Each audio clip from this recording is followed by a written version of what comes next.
কি অবস্থা মনেরা? ওই সামনের একটা স্ক্রিনে একটা ফটো হইতেছে। তো এটা ইতিমধ্যের ঘটনা আরকি।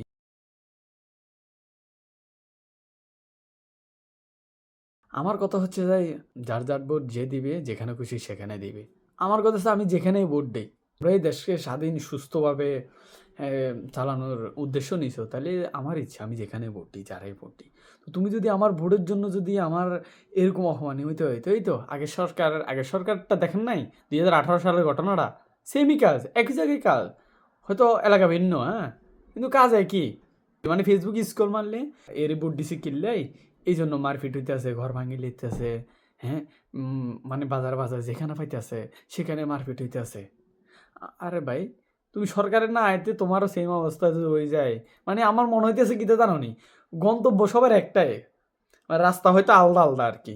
রাস্তার ভিতর নাম দিছে আর একেকজনে একেক নাম। কেউ নৌকা, কেউ ধানের শীষ। বুঝি না তোমরা দেশটারে কি বানায় ফেলতেছো আমি বুঝি না।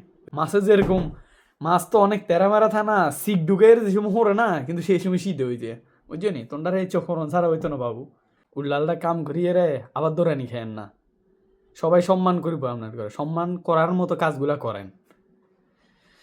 কি আর বলবো? দেশের যে অবস্থা করে রেখেছেন আপনারা, মনে হয় না যে এই যে এসব জিনিস থামবো।